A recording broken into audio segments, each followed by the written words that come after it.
예수님께서 승천하시면서 마지막으로 명령을 내리셨지요. 성령이 너희에게 임하시면 너희가 권능을 받고 예루살렘과 온 유대와 사마리아와 땅끝까지 이르러 내 증인이 되리라. 이 말씀대로 복음은 예루살렘을 벗어나서 이제 이방 땅에도 전파되기 시작했습니다.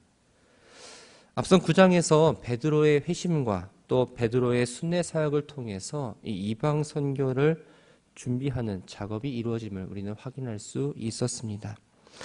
오늘 본문은 이방 선교의 포문을 여는 이 고넬료 집에 성령이 임하기 전 욥바에 있는 베드로와 또 가이사랴에 있는 백부장 고넬료 두 사람이 만나는 과정을 이야기하고 있습니다. 이 과정에서 하나님은 두 사람에게 환상을 보여주시는데 이 환상을 통해서 특히 베드로에게 여전히 남아있는 율법주의와 또 이방인에 대한 편견을 깨주려 하십니다. 1절을 보면 오늘의 주인공이 나옵니다. 바로 고넬료이죠. 이 고넬료는 이탈리아 부대라는 로마 군대의 백부장으로 가이사랴에 지금 있습니다. 가이사랴는 가이사랴 빌립보와는 다른 곳입니다. 헤롯 대왕에 의해서 건설된 지중해 연안의 해안 도시로서 욥바와 두로 사이에 위치해 있습니다.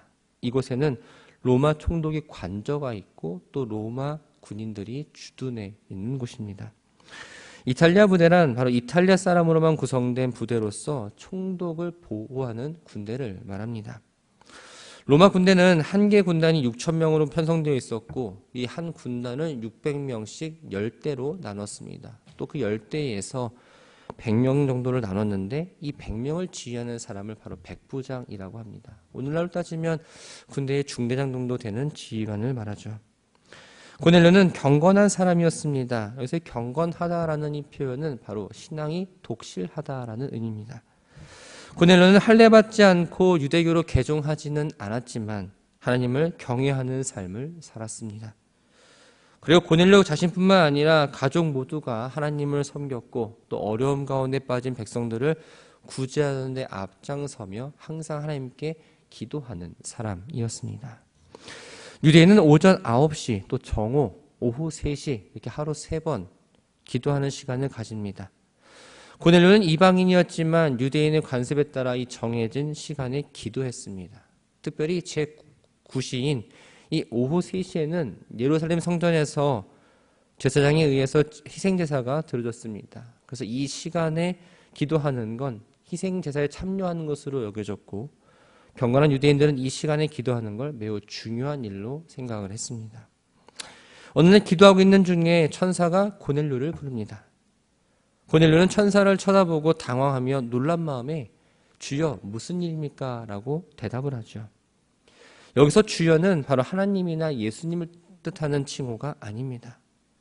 사도 바울이 다메섹 도상에서 부활하신 예수님 만났을 때에도 자기를 부른 이가 하나님인 줄 알고 불러서 주여라고 하지 않았죠. 여기서의 주는 퀴리오스라는 단어입니다. 로마의 관료나 군인들에게 있어서 살아있는 신으로 숭배되었던 이 황제를 부르는 칭호입니다. 즉 고넬료가 여기서 주여라고 한 건 자신 앞에 지금 나타난 이 존재에 대해서 경외하고 또 신뢰하고 있다는 걸 보여줍니다. 고넬료의 부름에 천사는 이렇게 대답을 하지요. 너의 기도와 너가 가난한 사람들에게 준 선물이 하나님 앞에 기억되는 제물로 올려졌다. 고넬료의 기도와 또한 고넬료가 하는 구제 행위가 하나님 앞에 올라갔다는 건 바로 구약의 번제를 드릴 때 향기로운 냄새가 주님께 올라갔던 것처럼 그 고넬료의 끊임없는 기도와 구제를 통한 삶의 제사가 온전히 주님께 올라갔다는 걸 의미합니다. 하나님께 기억되어졌다는 건 바로 하나님께서 잊지 않으시고 보응해 주신다는 의미인데 오늘 본문에서는 고넬료가 하나님께 인정을 받았다는 걸 말하죠. 천사는 고넬료에게 사람들을 보내서 욥바에 있는 베드로라 하는 이 시몬을 데리고 오라고 말합니다. 그리고 베드로가 머물러 있는 그 곳까지 아주 자세하게 이야기해주고 있습니다. 욥바는 예루살렘에서 북서쪽으로 약 55km 떨어진 곳입니다. 가이사랴와 같이 해안 도시이고 이 구약 시대에는 성전 건축에 필요한 네바론의 백향목을 예루살렘으로 운송할 수 있었던 항구이며 또 우리가 잘 아는 요나가 다시스로 갈 때 탔던 그 항구를 말합니다. 베드로는 욥바에서 다비다라는 경건한 성도의 죽음에서 일으키시고 또한 그곳에서 지금 하나님의 말씀을 가르치면서 짐승의 가죽을 가공하는 일을 하는 이 시몬의 집에서 머무르고 있었습니다. 당시 이 짐승의 가죽을 가공하는 일은 사람들로부터 배척을 받는 직업이었고 또 이 가죽을 가공하는 데 있어서 필요한 물을 쉽게 얻고자 마을 중심부에 떨어진 이 바닷가 근처에 위치해 있었습니다. 천사가 말이 끝나고 떠나자 고넬료는 2명의 집안 하인과 1명의 경건한 군인을 부릅니다. 하인과 종은 차이가 있습니다. 쉽게 말하면 종은 노예입니다. 그런데 하인은 주인의 신뢰를 받고 집안의 일을 맡아서 일하는 사람인데 이 사람은 신분이 자유로웠습니다. 고넬료는 자기가 본 환상의 내용을 세 사람에게 설명을 해주고는 이들에게 욥바로 가라고 이야기합니다. 설명을 들은 이들은 욥바로 길을 떠났죠. 가이사랴에서 욥바까지의 거리는 약 50km 정도 됩니다. 이 거리는 이 성인이 쉬지 않고 걸으면 12시간 정도 걸리는 그 거리였습니다. 고넬료가 보낸 하인과 병사는 다음날 정오쯤 욥바에 도착하게 됩니다. 도착하게 될 때 베드로는 지붕에 올라가서 기도를 드리려고 했던 참이었습니다. 기도를 하던 가운데에 배가 고파서 뭔가 좀 먹었으면 합니다. 당시 유대인들은 오전 기도 시간인 9시가 지나서 10시쯤 되면 아침 겸 점심을 먹었습니다. 그리고 일과가 끝난 후 오후 6시 이후에 저녁 식사를 합니다. 그렇다면 정오는 끼니 때가 아니죠. 사람들이 식사를 준비하는 것으로 보아서 베드로가 미처 아침을 못 먹었을 수도 있고 아니면 오랜 시간 너무 열심히 기도한 탓에 배가 고팠다는 걸 우리는 알 수 있습니다. 음식이 준비되고 있는 동안 베드로가 환상을 보게 됩니다. 하늘로부터 4귀퉁이가 묶인 보자기같이 생긴 그릇이 내려왔는데 그 그릇에는 율법에서 먹지 못하게 되어 있는 온갖 짐승과 기는 것들, 그리고 공중에 나는 새가 가득했습니다. 그때 베드로에게 말합니다. 베드로야, 일어나 잡아먹어라. 배가 고픈 이 베드로에게는 이 음성이 큰 유혹이었죠. 그런데 베드로가 또 이렇게 대답을 합니다. 주여, 그럴 수 없나이다. 속되고 깨끗하지 아니한 것을 내가 결코 먹지 아니하였나이다. 내가 아무리 배가 고파도 부정한 음식을 먹는 것만큼은 거절을 하고 있죠. 베드로는 그리스도의 가르침을 따르는 사람들의 수장이 되었지만 그래도 여전히 유대인으로서 이 전통적 율법의 규정을 지키고 있었습니다. 그러나 베드로는 율법이 금하는 것을 먹지는 않았지만 율법을 넘어서는 하나님의 뜻을 이해하지는 못했습니다. 베드로의 거부에 다시 음성이 들려왔지요. 15절 말씀을 보면 하나님께서 깨끗하게 하신 것을 내가 속되다 하지 말라라고 말합니다. 속되다라는 이 표현은 바로 더럽다고 하지 말라는 거예요. 이 말은 유대인들에게는 유대인의 그 뿌리 자체를 흔드는 아주 충격적인 말이었습니다. 유대인들에게 유대교는 생명입니다. 또 유대인들에게 핵심은 바로 모세 율법입니다. 모세 율법이 깨끗하지 못하다고 금하는 걸 깨끗하다고 말하는 건 바로 모세의 율법 자체를 부정하는 것과 다르지 않았습니다. 베드로의 이러한 반응은 아직도 율법의 굴레에서 벗어나지 못하고 있는 모습을 보여주고 이러한 고정관념은 이방 선교를 하는 데 있어서 장애가 될 뿐 아니라 하나님의 뜻에 어긋나고 있다는 걸 알려줍니다. 베드로는 동일한 환상을 같은 자리에서 3번이나 체험을 하게 됩니다.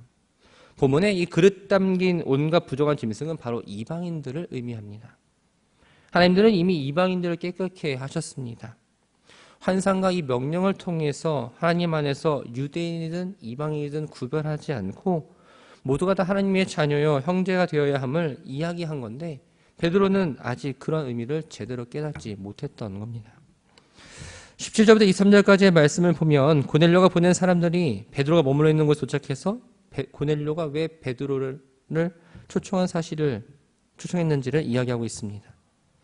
베드로가 자신이 본 환상이 무슨 뜻인지 궁금해하는 동안 이 고넬료가 보낸 사람들이 시몬의 집 앞에 찾아와서 문 앞에 서 있습니다. 고넬료가 말한 대로 지시만 듣고 진짜 왔는데 거기에 베드로가 있는지 확인하고자 그 집안 사람을 불러서 베드로가 여기에 지금 묵고 있느냐라고 묻죠. 베드로는 여전히 지붕에서 자신이 본 환상에서 계속 곰곰이 생각하고 있었습니다. 그때 베드로에게 성령이 역사하셔서 이렇게 말합니다. 두 사람이 너를 찾으니 일어나 내려가 의심하지 말고 함께 가라. 내가 그들을 보내었느니라 라고 이야기합니다. 베드로를 찾는 사람이 고넬료가 보낸 사람들이라면 2명이 아니라 3명으로 되어야 합니다. 근데 본문에서는 지금 2명만 이야기하고 있죠. 여기서 언급한 2명은 고넬료의 직접적인 사명을 부여받은 2사람을 말합니다. 그렇다면 집안 하인 2명은 직접적으로 이제 사명을 받았고 그 2사람을 호위하고 있는 이 경건한 병사는 그 수에 포함을 시키지 않았던 거죠. 성령님은 내가 그들에게 보내었다, 그들을 보내었다라고 말합니다. 이 말에 의하면 고넬료에게 나타나신 분도 하나님이고 고넬료에게 사람을 욥바로 보내라고 말씀하신 것도 하나님이고 또 베드로를 욥바의 무두장의 집에 살게 하신 것도 하나님이십니다. 그렇다면 하나님은 모든 것을 주관하시고 하나님이 정하신 때에 하나님의 계획대로 이루어 주신다는 걸 이야기하고 있죠. 베드로는 기도하기 위해 지붕 위로 올라간 후 아직까지 내려오지 않았습니다. 그래서 성령님의 말씀을 듣고 지붕에서 내려옵니다. 자신을 찾아온 고넬료를 보낸 사람들을 만나서 내가 베드로인데 무슨 일로 나를 찾아왔느냐라고 이야기하죠. 성령님은 의심하지 말고 함께 가라라고 말씀하셨음에도 불구하고 이들에게 방문 목적을 물어봅니다. 자신이 본 환상이 때마침 자신을 찾아온 사람들과 혹시 어떤 연관이 있지 않을까라는 그 궁금증을 해결하고자 그들에게 직접 방문 목적을 듣고 싶었던 겁니다. 그러자 베드로를 찾아온 사람들이 이렇게 말합니다. 저희는 고넬료 백부장이 보낸 사람들입니다. 고넬료는 의인이고 하나님을 경외하는 사람입니다. 온 유대 사람들에게도 인정과 존경을 받는 분이시죠. 한 거룩한 천사가 고넬료에 나타나서 당신을 집으로 모셔와 당신이 하는 말을 들으라고 했습니다. 그래서 지금 당신을 모셔온 겁니다. 라고 이야기합니다. 이 절에 의하면 고넬료는 경건한 사람, 즉 하나님을 경외하는 사람이라고 되어 있습니다. 그런데 지금 고넬료를 의인이라고 소개합니다. 유대인들에게 의인은 바로 율법을 지키는 그 기준에 따라서 구분을 지었습니다. 유대교를 개종한 사람도 아니었고 또 할례를 받은 사람도 아니었지만 자신들의 하인들에 의해서 의인이라 불릴 만큼 율법을 지키고 정해진 시간에 기도하는 등 경건한 생활을 했던 사람이죠. 또 자신의 가족과 하인들에게만 인정받은 것이 아니라 이방인들에 대해서 아주 배타적으로 바라보는 유대인들에게도 칭찬을 들었다고 이야기합니다.